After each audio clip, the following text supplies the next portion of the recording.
बच्चों, आज हम लोग इलेक्ट्रोस्टैटिक्स का ऑब्जेक्टिव क्वेश्चन देखेंगे। देखिए, पहला क्वेश्चन है, एक आवेशित चालक की सतह के किसी बिंदु पर विद्युतीय क्षेत्र की तीव्रता। अब देखिए, चार ऑप्शन है। शून्य होती है, सतह के लंबवत होती है, सतह के स्पर्शीय होती है, सतह पर 45 डिग्री होती है। ठीक है, तो आवेशित चालक को इंग्लिश में कहेंगे चार्ज्ड कंडक्टर। तो मान लीजिए यह एक चार्ज्ड कंडक्टर है। इस चार्ज्ड कंडक्टर के सरफेस पर, इसके सरफेस के किसी पॉइंट पर इलेक्ट्रिक फील्ड जो होता है वो हमेशा परपेंडिकुलर होता है। किसी भी चार्ज्ड कंडक्टर के सरफेस के किसी पॉइंट पर फील्ड हमेशा क्या होता है? परपेंडिकुलर। ठीक है, तो इसका कौन सा ऑप्शन हो जाएगा? सतह के लंबवत होती है। सेकंड देखिए, मुक्त आकाश का परावैद्युतांक है। मुक्त आकाश कहते हैं निर्वात को, तो निर्वात का परावैद्युतांक को परमिटिविटी कहते हैं। तो आप पढ़े होंगे कि हवा या निर्वात का परमिटिविटी एप्सिलॉन नॉट होता है, जिसका वैल्यू होता है 8.85 इंटू 10⁻⁻12 फराड पर मीटर। ठीक है, थर्ड क्वेश्चन देखिए क्या है। थर्ड क्वेश्चन है, वैद्युत द्विध्रुव आघूर्ण का एसआई मात्रक क्या है? वैद्युत द्विध्रुव आघूर्ण यानी इलेक्ट्रिक डाइपोल मोमेंट। तो इलेक्ट्रिक डाइपोल मोमेंट का फॉर्मूला क्या होता है? इलेक्ट्रिक डाइपोल मोमेंट का फॉर्मूला होता है P = Q×2L। ठीक है, इसका एसआई यूनिट हो जाएगा, चार्ज का एसआई यूनिट होता है कूलम्ब और लेंथ का एसआई यूनिट होता है मीटर। तो इसका एसआई यूनिट हो जाएगा कूलम्ब इंटू मीटर। ये कूलम्ब इंटू मीटर, ये इंटू है, माइनस नहीं है। ठीक है, तो कूलम्ब मीटर।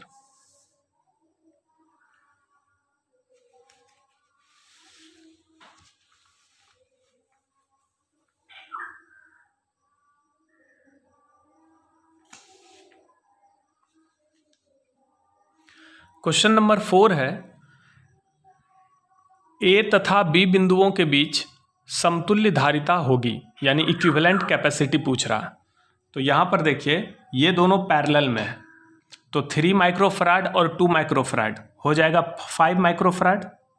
ठीक है, और उसके बाद ये इसके साथ सीरीज में है 4 माइक्रोफराड।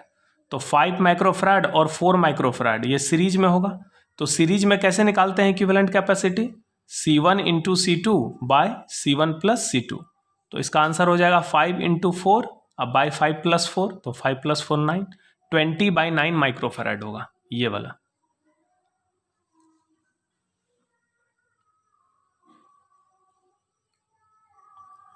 क्वेश्चन नंबर 5 है, 125 समरूप बूंदें जिसमें प्रत्येक की धारिता 8 माइक्रोफराड है मिलकर एक बड़ा बूंद बनाती है। बड़े बूंद की धारिता, तो बड़े बूंद की धारिता C' बराबर होता है n⁻⁴ इंटू C, जहां n बूंदों की संख्या है और C प्रत्येक छोटे छोटे बूंदों की धारिता है। तो n का मान है 125, तो 125 का क्यूब रूट होगा इंटू छोटे बूंद की धारिता कितनी है? 8 माइक्रोफराड। तो 125 को लिख सकते हैं 5 का क्यूब 1/3 इंटू 8, तो 5 × 8 = 40, 5 × 8 = 40 माइक्रोफराड इसका आंसर होगा। इसका आंसर हो जाएगा 40 माइक्रोफराड, ये पहला ऑप्शन।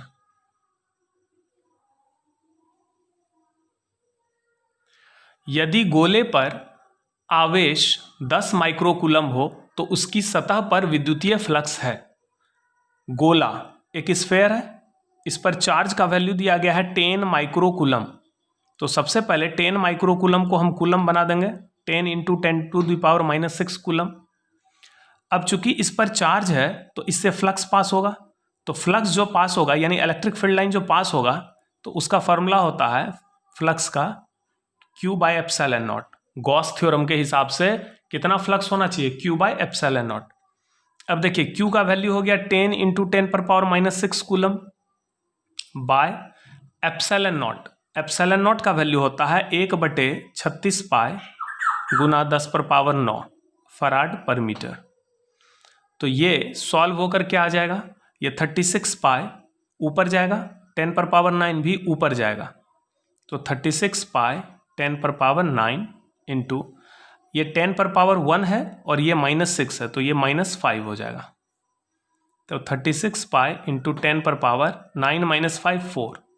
ठीक है, अब ये क्या निकाल रहे हैं, इलेक्ट्रिक फ्लक्स। इलेक्ट्रिक फ्लक्स का फॉर्मूला होता है electric field into area. Electric field का एसआई मात्रक होता है न्यूटन पर कूलम और एरिया का एसआई मात्रक होता है मीटर स्क्वायर।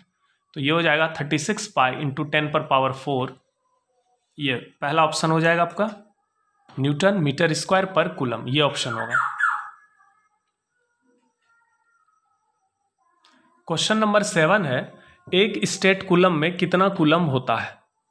तो एक स्टेट कूलम में कितना कूलम होता है, तो हम लोग जानते हैं कि एक कूलम में 3 इंटू 10 पर पावर 9 स्टेट कूलम होता है।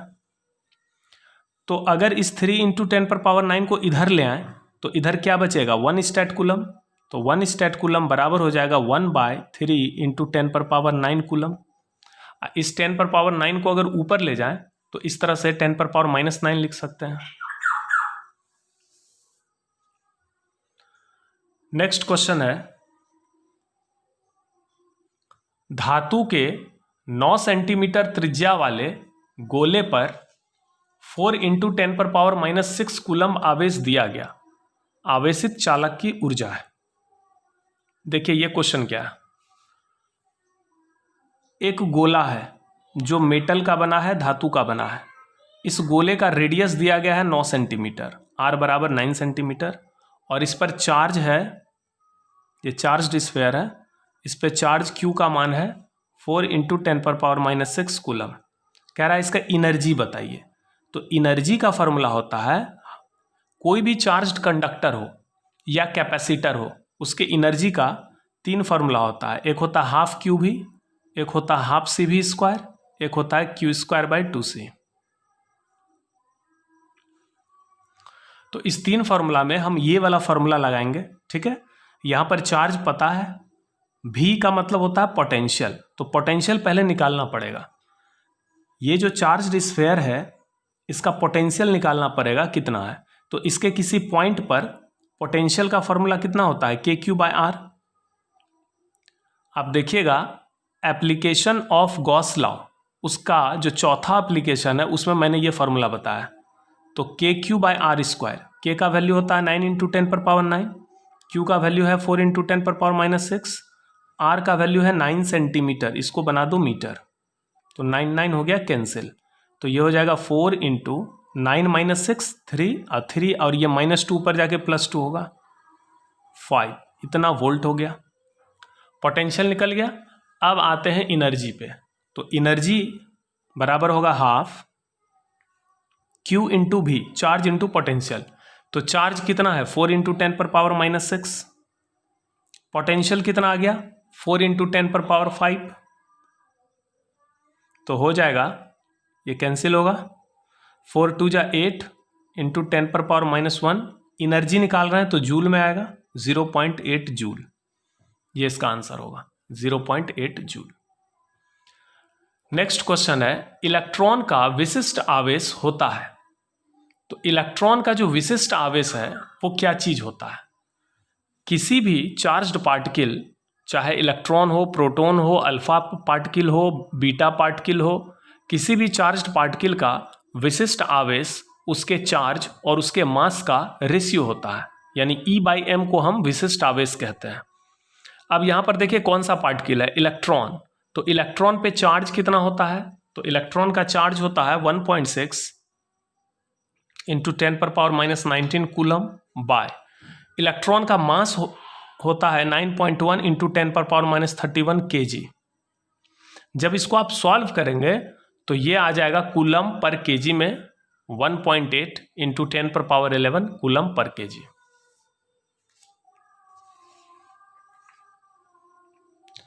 क्वेश्चन नंबर 10 है, दिए गए चित्र में प्लेट पर आवेश है। ये एक कैपेसिटर है, कैपेसिटर में 2 प्लेट होता है, एक पॉजिटिव प्लेट एक निगेटिव प्लेट। पॉजिटिव प्लेट हमेशा हाई पोटेंशियल पे होता है, तो ये 20 वोल्ट है और इधर 10 वोल्ट है, तो हाई पोटेंशियल इधर है तो ये पॉजिटिव प्लेट होगा, ये निगेटिव प्लेट होगा, और दोनों प्लेट पर हमेशा सेम चार्ज होता है। तो चार्ज कितना होगा ये कैसे निकालेंगे, तो चार्ज का फॉर्मूला होता है, चार्ज का फॉर्मूला होता है Q = CV। अब देखिए C कैपेसिटी कितना दिया गया है 2 माइक्रोफैराड, इसको हम फैराड में बदलते हैं, इतना फैराड हो जाएगा, इनटू V का मतलब पोटेंशियल डिफरेंस, तो दोनों प्लेट के बीच का पोटेंशियल डिफरेंस होगा 20 - 10 यानी 10 वोल्ट, तो ये हो जाएगा 2 × 10 20 × 10⁻⁻6 फैराड इंटू वोल्ट को कूलम कहेंगे, 20 माइक्रो कूलम। ठीक है, तो चूंकि ये जो प्लेट X है इस पे निगेटिव चार्ज होगा तो आंसर होगा -20 माइक्रो कूलम, जबकि प्लेट Y पर कितना चार्ज हो जाएगा, +20 माइक्रो कूलम। समांतर प्लेट संधारित्र के प्लेटों के बीच, तो समांतर प्लेट संधारित्र कहते हैं पैरेलल प्लेट कैपेसिटर को, उसके प्लेटों के बीच परावैद्युत पदार्थ डालने पर संधारित्र की धारिता बढ़ती है, घटती है, अपरिवर्तित रहती है, इनमें से कोई नहीं। तो अगर एक पैरेलल प्लेट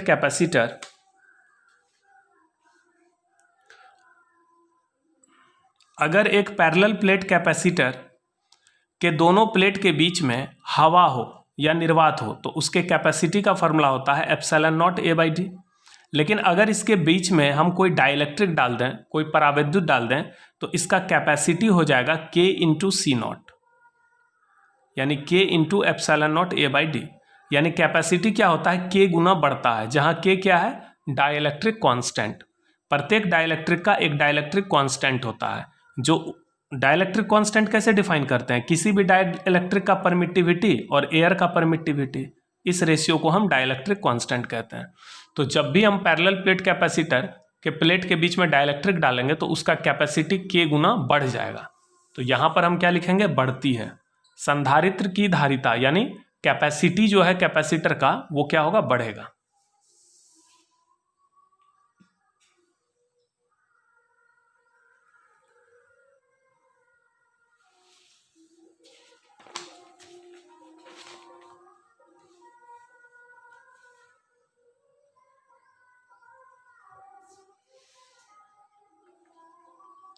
नेक्स्ट क्वेश्चन है, विद्युत आवेश का क्वांटम ESU मात्रक में होता है। तो देखिए, चार्ज का जो सबसे छोटा मान होता है उसी को क्वांटम मान कहते हैं। तो एक इलेक्ट्रॉन या एक प्रोटॉन पर जो चार्ज होता है उसी को हम क्वांटम वैल्यू कहते हैं। तो इलेक्ट्रॉन पे कितना चार्ज होता है, 1.6 × 10⁻⁻19 कूलम, इसी को हम चार्ज का क्वांटम मान कहते हैं। पर ये मान किस में है, कूलम में, और पूछ किस में रहा है, ESU मात्रक। ESU मात्रक मतलब CGS मात्रक में पूछ रहा है। तो कूलम को किस में बदलना होगा, स्टैट कूलम में। तो एक कूलम में होता है 3 × 10⁻9 स्टैट कूलम। तो इस कूलम को स्टैट कूलम बनाने के लिए 3 × 10⁻9 से गुना करेंगे, ये स्टैट कूलम हो जाएगा। 16 × 3 48 4.8 10⁻−19 + 9 -10 स्टैट कूलम। तो ये आंसर होगा 4.8 × 10⁻−10, ये ऑप्शन हो जाएगा।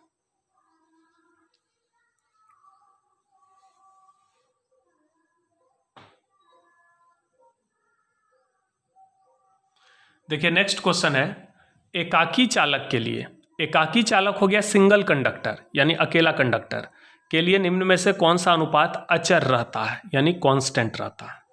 तो कोई भी जो कंडक्टर होता है, किसी भी कंडक्टर पर जब हम चार्ज डालते हैं तो उसका कुछ ना कुछ पोटेंशियल होता है। उस कंडक्टर का जो कैपेसिटी होगा वो चार्ज और पोटेंशियल का रेशियो होता है, जो कि कांस्टेंट होता है। आप पढ़े होंगे कि किसी भी कंडक्टर का कैपेसिटी या किसी भी कैपेसिटर का जो कैपेसिटी होता है वो Q/V होता है, और C का मान ना तो Q पे निर्भर है ना V पे, जबकि कैपेसिटी का वैल्यू किस पे निर्भर करता है, प्लेट के ज्योमेट्री पे यानी बनावट पे और मीडियम पे। तो ये जो अनुपात है चार्ज यानी आवेश बटे विभव, ये कांस्टेंट रहता है। तो इसका पहला ऑप्शन हो जाएगा आवेश बटे विभव, ये कांस्टेंट रहता है।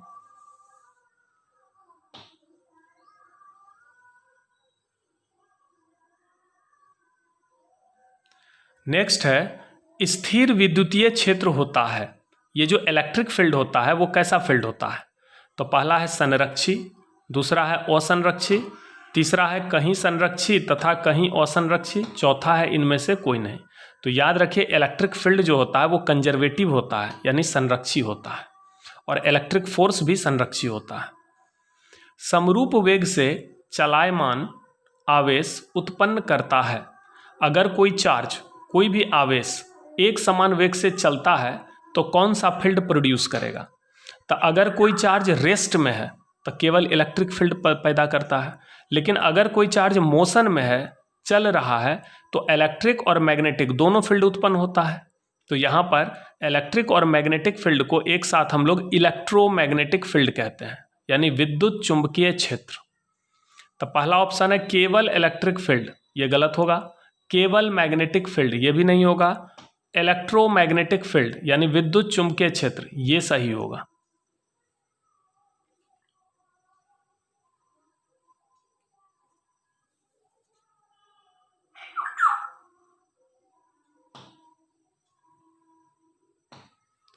नेक्स्ट क्वेश्चन है, कूलम्ब बल है, कूलम्ब फोर्स कैसा फोर्स है? तो कूलम्ब फोर्स सेंट्रल फोर्स भी है यानी केंद्रीय बल भी है, और कूलम्ब फोर्स विद्युत बल भी है। तो इसका आंसर होगा दोनों ए तथा बी, यानी दोनों सही है। कूलम्ब फोर्स सेंट्रल फोर्स भी है और कूलम्ब फोर्स इलेक्ट्रिक फोर्स भी है।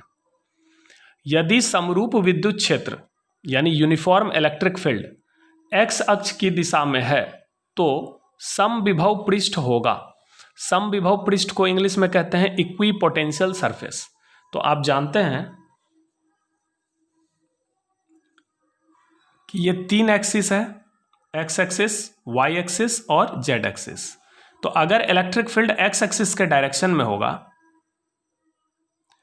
और हम जानते हैं कि इक्विपोटेंशियल सरफेस इलेक्ट्रिक फील्ड पे लंब होता है। Equipotential surface is perpendicular to EFL यानी इलेक्ट्रिक फील्ड लाइन। ये आपको पढ़ाए थे हम। इक्विपोटेंशियल सरफेस का प्रॉपर्टी देखिएगा, 3 प्रॉपर्टी पढ़ाए थे। उसी में एक प्रॉपर्टी पढ़ाए थे कि इक्विपोटेंशियल सरफेस जो होता है इलेक्ट्रिक फील्ड लाइन पे परपेंडिकुलर होता है।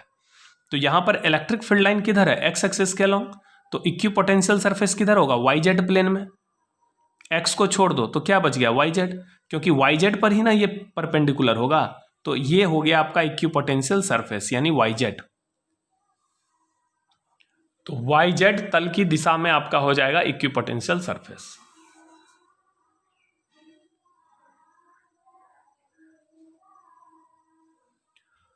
यदि विद्युत द्विध्रुव यानी इलेक्ट्रिक डाइपोल के किसी अक्षीय बिंदु यानी एक्सियल पॉइंट पर इलेक्ट्रिक फील्ड का मान 20 न्यूटन पर कूलम्ब हो तो केंद्र से उतनी ही दूरी पर स्थित किसी निरक्षीय बिंदु के लिए विद्युत क्षेत्र तथा विभव होगा।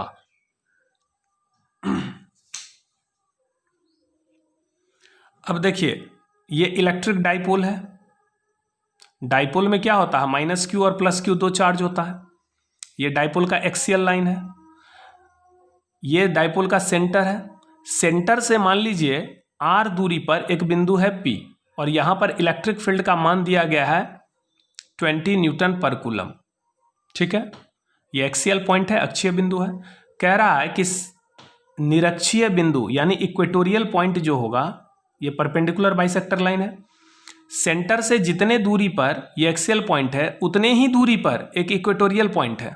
इस बिंदु पर फील्ड का मान कितना होगा?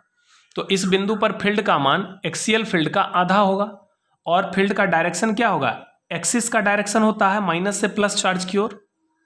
तो एक्सियल पॉइंट पर फील्ड होता है along the axis, equatorial point पर फील्ड होता है अपोजिट टू द एक्सिस। तो यहां पर इलेक्ट्रिक फील्ड का मान 20 का आधा होगा यानी 10 न्यूटन पर कूलम होगा। साथ ही साथ किसी भी इक्वेटोरियल पॉइंट पर पोटेंशियल का वैल्यू 0 होता है, क्योंकि जितना पोटेंशियल -Q के कारण होगा उतना ही पोटेंशियल +Q के कारण होगा, और ये दोनों दूरी बराबर है तो ये ऐड होके 0 होगा। किसी भी निरक्षीय बिंदु पर पोटेंशियल का वैल्यू 0 वोल्ट होता है। तो आंसर हो जाएगा 10 न्यूटन पर कूलम, 0 वोल्ट।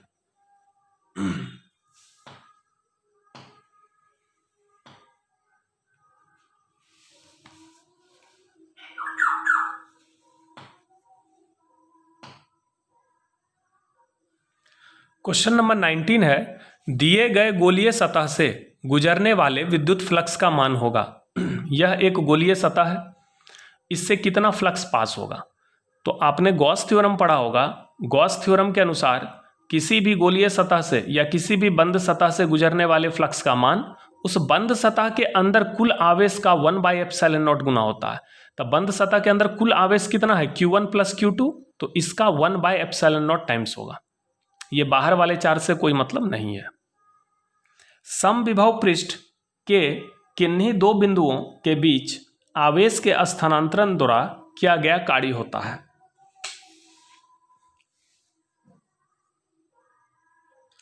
ये मान लीजिए इक्विपोटेंशियल सरफेस है, ठीक है। तो इक्विपोटेंशियल सरफेस किसको कहते हैं, ऐसा सरफेस जिसके प्रत्येक बिंदु का पोटेंशियल सेम हो। तो मान लीजिए यह बिंदु का पोटेंशियल 10 वोल्ट है, तो इस पॉइंट का भी पोटेंशियल 10 वोल्ट होगा। अब अगर किसी चार्ज Q को इस पॉइंट से इस पॉइंट तक लाया जाए तो कितना वर्क डन होगा, तो वर्क डन का फॉर्मूला होता है चार्ज इंटू पोटेंशियल डिफरेंस। तो चार्ज का मान कितना है Q, अब पोटेंशियल में डिफरेंस कितना है, तो 10 - 10 0, विभवांतर 0 है, तो इसलिए वर्क डन 0 होगा। यह भी प्रॉपर्टी हमने पढ़ाया था इक्विपोटेंशियल सरफेस का, कि इक्विपोटेंशियल सरफेस के किसी भी दो पॉइंट के बीच जब हम चार्ज को ले जाएंगे तो वर्क डन 0 होगा।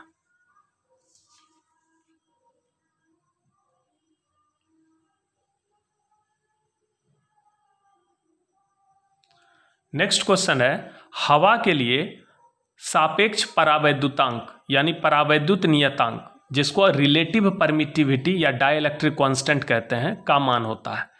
तो हवा के लिए रिलेटिव परमिटिविटी 1 होगा, क्योंकि रिलेटिव परमिटिविटी का फॉर्मूला क्या होता है, रिलेटिव परमिटिविटी कहते हैं किसी मीडियम की परमिटिविटी और एयर की परमिटिविटी के रेशियो को।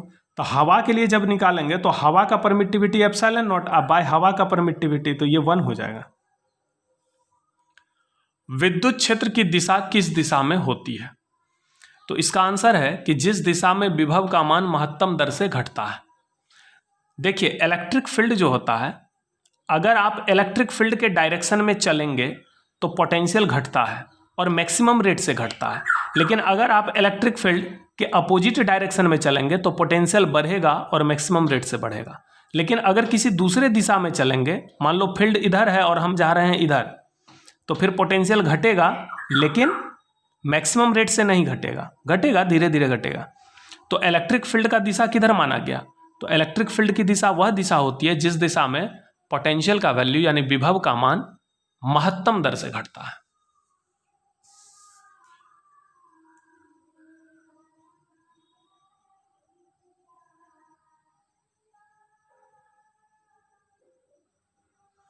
नेक्स्ट क्वेश्चन है, वैद्युत द्विध्रुव इलेक्ट्रिक डाइपोल के अक्षीय और निरक्षीय बिंदु के लिए विद्युत क्षेत्र की दिशा क्रमशः होती है। तो देखिए इलेक्ट्रिक डाइपोल, ये आपका इलेक्ट्रिक डाइपोल है, कह रहा है कि एक्सियल पॉइंट पर इलेक्ट्रिक फील्ड का डायरेक्शन किधर होगा, तो एक्सियल पॉइंट पर फील्ड का डायरेक्शन होगा अलोंग द एक्सिस यानी अक्ष के अनुदिश, और इक्वेटोरियल पॉइंट पर जो फील्ड का डायरेक्शन होगा वो अपोजिट टू द एक्सिस होगा यानी अक्ष के विपरीत। तो आंसर हो जाएगा अक्ष के अनुदिश तथा विपरीत। नेक्स्ट है, वान डी ग्राफ जनित्र में उत्पन्न वोल्टता की कोटि होती है। कोटि का मतलब होता है ऑर्डर।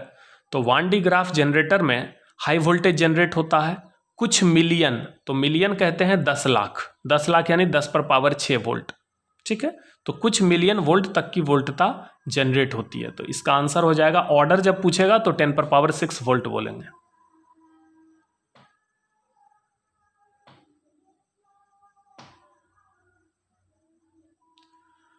धारिता का मान यानी कैपेसिटी का जो वैल्यू है निम्न में से किस पर निर्भर करता है, तो कैपेसिटी का फॉर्मूला होता है Q/V। तो कैपेसिटी का मान ना तो Q पर निर्भर करता है और ना तो V पे निर्भर करता है। कैपेसिटी का मान प्लेट के बनावट और माध्यम पर निर्भर करता है। कैपेसिटी का ऐसा ही मात्रक कूलम पर वोल्ट होता है जिसको फैराड कहते हैं।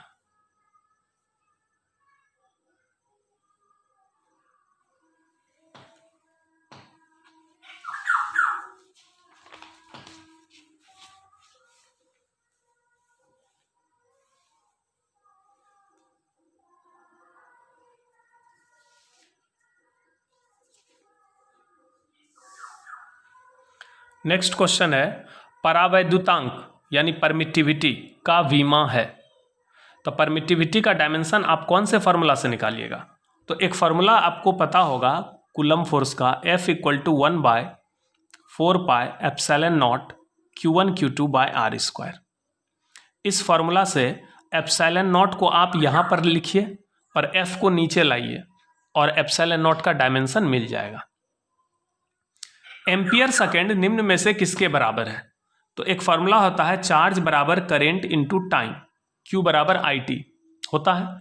तो करेंट का ऐसा ही मात्रक हो गया एम्पियर और टाइम का ऐसा ही मात्रक हो गया सेकेंड। तो एम्पियर इंटू सेकेंड चार्ज का ऐसा ही मात्रक होता है जिसको कूलम्ब कहते हैं। तो एम्पियर गुना सेकेंड को क्या कहेंगे? कूलम्ब। ठीक है, ये माइनस नहीं है, ये एम्पियर इंटू सेकेंड है।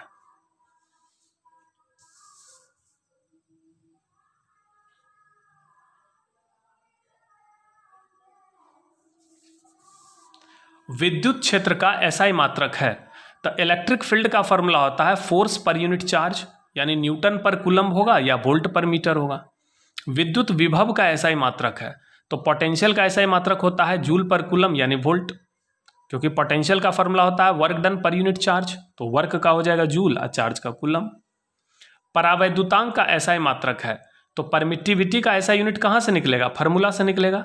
तो परमिटिविटी यहाँ पर देखिए F बराबर क्या होता है? 1/4 pi epsilon naught Q1 Q2 by R square. Epsilon naught को अगर हम ऊपर लाएंगे तो F कहाँ जाएगा? नीचे।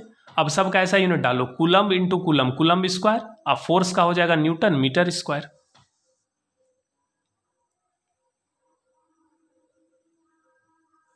नेक्स्ट क्वेश्चन है, यदि किसी बिंदु पर विभव का मान 3 वोल्ट हो तो 2 कूलम्ब आवेश की स्थितिज ऊर्जा होगी।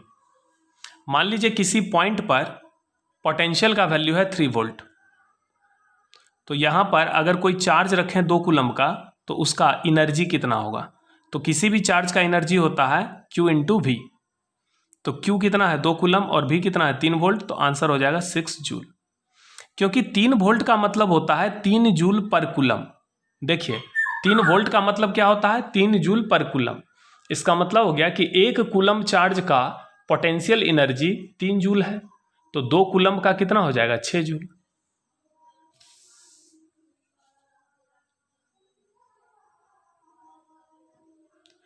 यदि किसी बिंदु पर विद्युत क्षेत्र का मान 3 न्यूटन पर कूलम्ब हो तो 4 कूलम्ब के आवेश पर कितना बल लगेगा?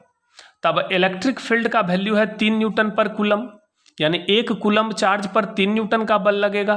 तो 4 कूलम्ब चार्ज पर 4 तिया 12 न्यूटन का बल लगेगा। आप पढ़े ना F बराबर Q इंटू E। तो Q कितना हो गया? 4 कूलम्ब और E का मान कितना है? 3। किसी घन कहते हैं क्यूब को, किसी घन के केंद्र पर यदि Q आवेश हो तो प्रत्येक सतह से कितना फ्लक्स गुजरेगा? तो यह देखिए घन कैसा सतह है? घन एक बंद सतह होता है। ये जो क्यूब है ये एक क्लोज सरफेस है। इस क्लोज सरफेस के अंदर एक चार्ज है। ये चार्ज कहाँ है? सेंटर पर। अच्छा देखिए क्यूब में कितना सरफेस है? 6 सरफेस। 6 सरफेस बराबर दूरी पर है इस चार्ज से। इस बंद सतह से कुल कितना फ्लक्स पास होगा? तो याद करिए गॉस थ्योरम क्या कहता है?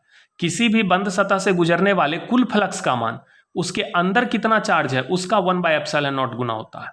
तो इस बंद सतह के अंदर Q चार्ज है, तो इसका मतलब इस पूरे क्यूब से कितना फ्लक्स गुजरेगा? तो इस पूरे क्यूब से जो फ्लक्स गुजरेगा वो होगा Q/ε0। लेकिन यह फ्लक्स 6 सतह से गुजरेगा, तो इसको हम 6 बराबर भाग में बांटेंगे, यानी इसको 6 से भाग देंगे तो कितना हो जाएगा? Q/6ε0। यानी प्रत्येक सतह से कितना फ्लक्स गुजरेगा? Q/6ε0। आवेश Q पर नेट बल है, इस चार्ज पर नेट फोर्स कितना लगेगा? तो देखो यह चार्ज इस पर इधर फोर्स लगाएगा और यह चार्ज इस पर इधर फोर्स लगाएगा। दोनों फोर्स बराबर होगा। क्यों बराबर होगा? क्योंकि इस दोनों चार्ज के बीच लगने वाले फोर्स का फॉर्मूला होता है Q/r²। तो ये दूरी और ये दूरी बराबर है और चार्ज भी बराबर है। फिर यहाँ पर ये चार्ज इस पर इधर फोर्स लगाएगा, पॉजिटिव चार्ज है, ये भी पॉजिटिव है, रिपेल करेगा। ये भी पॉजिटिव है, ये भी पॉजिटिव है, ये इसको उधर ठेलेगा। तो दोनों फोर्स इक्वल अपोजिट बैलेंस होगा, यानी इस पर नेट फोर्स 0 होगा।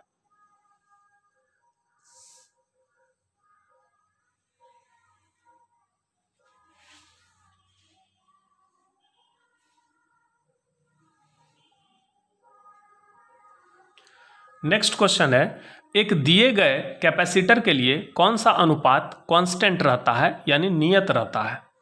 तो एक दिए गए कैपेसिटर के लिए चार्ज और पोटेंशियल, इस अनुपात को हम कैपेसिटी कहते हैं। ठीक, तो अगर यह अनुपात कांस्टेंट रहेगा तो इसका उल्टा अनुपात भी कांस्टेंट रहेगा, V बाई क्यू। जरा सोचिए ना, C बराबर Q बाई V, तो यह अनुपात कांस्टेंट रहेगा क्योंकि कैपेसिटी कांस्टेंट होता है। और Q बाई V को अगर कांस्टेंट कहेंगे तो V बाई क्यू भी कांस्टेंट होगा, तो यानी आंसर होगा बोथ B एंड C। यदि प्लेट के क्षेत्रफल को दोगुना और उसके बीच की दूरी को आधी कर दी जाए तो कैपेसिटी हो जाएगी।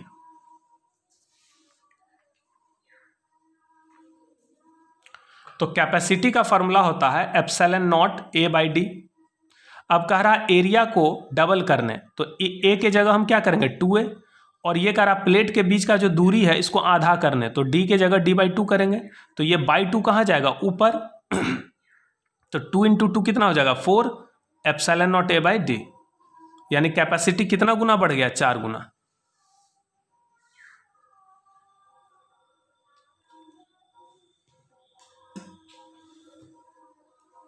तो इसका आंसर होगा 4 गुना। नेक्स्ट है, यदि आवेश या विभवांतर 2 गुना कर दिया जाए तो संधारित्र में संचित ऊर्जा का मान हो जाएगा। तो किसी भी कैपेसिटर में किसी भी कैपेसिटर में इलेक्ट्रिक फील्ड होता है। अगर कैपेसिटर चार्ज्ड हो तो उसके प्लेट के बीच में इलेक्ट्रिक फील्ड होता है, और उस इलेक्ट्रिक फील्ड में एक एनर्जी होता है, स्टोर्ड एनर्जी यानी संचित ऊर्जा, जिसका मान होता है हाफ CV²। ये फॉर्मूला होता है। अब देखिए कैपेसिटी तो कांस्टेंट है, ये तो चेंज नहीं होता है। क्वेश्चन में कह रहा है कि अगर चार्ज को डबल करेंगे, तो आप जानते हैं Q प्रोपोर्शनल होता है V के, अगर प्लेट का चार्ज डबल करिएगा तो पोटेंशियल डिफरेंस भी डबल होगा। तो इसका मतलब चार्ज डबल करने से क्या डबल होगा, V डबल होगा तो 2 का स्क्वायर 4 गुना बढ़ जाएगा एनर्जी का वैल्यू। एक और फॉर्मूला होता है हाफ QV। अब देखिए चार्ज अगर Q को डबल करें तो V स्वतः ही डबल होगा, तो ये 2 गुना 2 4 गुना बढ़ेगा, यानी इसका आंसर होगा 4 गुना।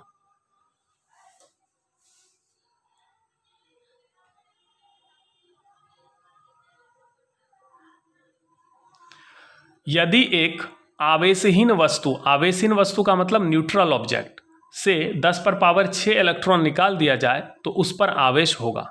तो Q बराबर फॉर्मूला होता है NE। Q का फॉर्मूला क्या होता है N इंटू E। Q का फॉर्मूला होता है Ne। तो कितना इलेक्ट्रॉन निकाला गया 10 पर पावर 6, और प्रत्येक इलेक्ट्रॉन का चार्ज कितना है 1.6 इंटू 10 पर पावर -19। तो इसका आंसर हो जाएगा 1.6 इंटू 10 पर पावर 6 माइनस 19 -13 कूलम।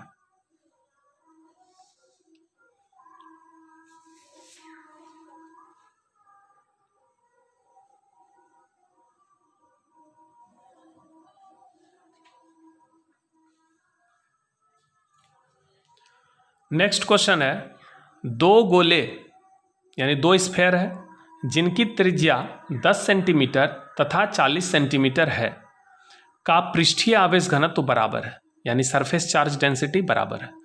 उस गोलों पर आवेशों का अनुपात होगा, तो चार्ज का रेशियो निकालना है।